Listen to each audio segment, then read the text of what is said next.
Hello बच्चों, आज मैं जो कहानी आपको सुनाने जा रही हूं उसका टाइटल है आज्ञाकारी बालक। तो शीला नाम की एक बकरी थी। उसके दो प्यारे प्यारे बच्चे थे।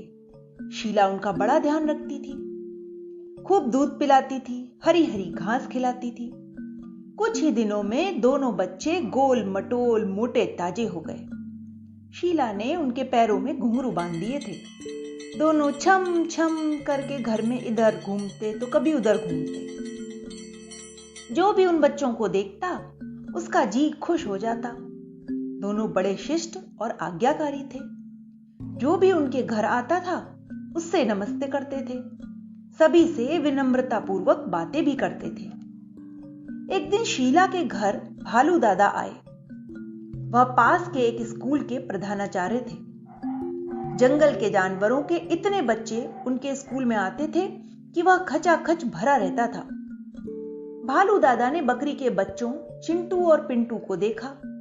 उनकी शिष्टता से वे बहुत प्रभावित हुए। उन्होंने सोचा कि इन बच्चों को अच्छी शिक्षा मिलनी ही चाहिए, इससे यह बड़े होकर महान बनेंगे।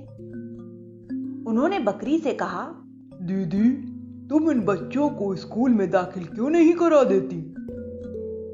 तुम जानते हो भैया, इनके पिता तो है नहीं, खाने पीने का इंतजाम भी मुझे ही करना पड़ता है। मैं सुबह ही जाती हूँ और दिन पीछे घर वापस आती हूँ। मेरे पास इतना समय ही नहीं है कि इन्हें स्कूल छोड़ने जाऊं और फिर समय से लेने भी आऊं।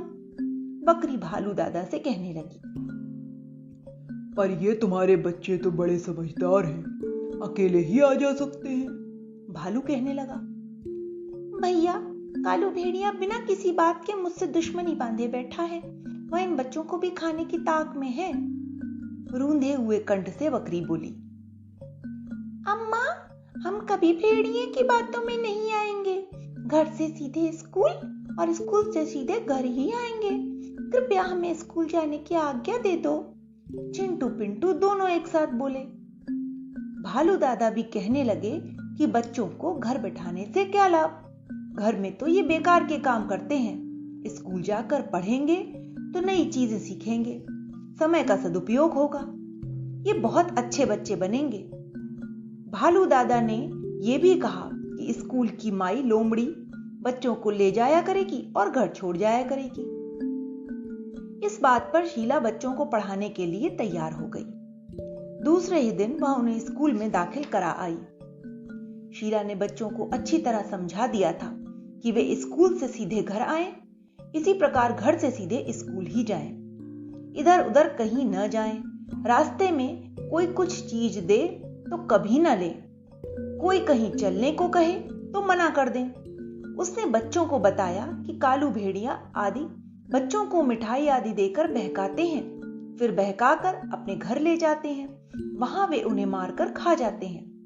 चिंटू पिंटू दोनों ने मां को विश्वास दिलाया कि वे कभी किसी की बात में नहीं आएंगे। कालू भेड़िए को पता लगा कि चिंटू पिंटू पढ़ने जाते हैं। उसने सोचा किसी प्रकार दोनों को पकड़ना चाहिए। एक दिन कालू एक थैले में रस भरी गरम गरम जलेबियां भर लाया। पेड़ के नीचे बैठकर चिंटू पिंटू का इंतजार करने लगा।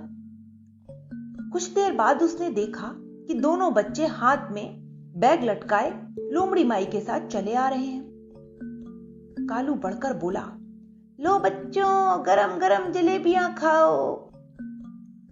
चिंटू को सहसा मां की सीख याद आ गई। उसने जलेबियां लेने से मना कर दिया।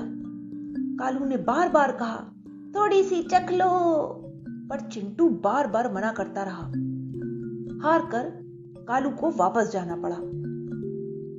पिंटू छोटा था, जलेबी देखकर उसका मन ललचा गया। भालू के जाने के बाद वह बोला, भैया वह इतना अधिक कह रहा था, थोड़ी सी जलेबियां चख लेने में क्या खानी थी। नहीं पिंटू, मां ने मना किया था ना, मां की बात तो हमें माननी ही चाहिए। चिंटू समझाने लगा। घर पहुंचकर चिंटू ने सारी बातें मां को बतलाईं। शीला ने उनकी पीठ थपथपाते हुए कहा कि तुमने बहुत अच्छा किया। बच्चों को पकड़ने वाले खाने पीने की चीजों में बेहोशी की दवा मिला देते हैं, फिर बच्चों को गठरी में बांधकर उन्हें ले जाते हैं। कुछ दिनों बाद की बात है, चिंटू पिंटू चले आ रहे थे। एकाएक कालू भेड़िया उनके रास्ते में आ गया। उसके हाथ में बिस्कुटों का एक डिब्बा था। वह कहने लगा, ओ बच्चों, यह तुम्हारी माँ ने स्कूल में खाने को भिजवाया है। कौन हो तुम? चिंटू ने भौं चढ़ा के पूछा। अरे मैं तुम्हारा मामा हूं बच्चों, तुम मुझे जानते नहीं? कालू कहने लगा। तुम हमारे मामा हो तो घर आना, मां से मिलना, तभी हम यह लेंगे। कहते हुए चिंटू आगे बढ़ गया। अब माई लोमड़ी ने कहा, ले लो बेटा, मामा से मना नहीं करते हैं।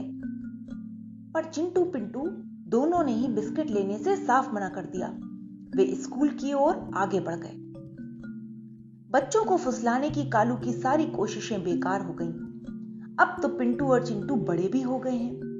कालू भेड़िया जब भी उन्हें देखता है तो लाचार होकर अपने होठों पर जीभ फिराकर ही रह जाता है। मां की आज्ञा पालन करने से पिंटू चिंटू दोनों ही भेड़ियों का शिकार नहीं बने।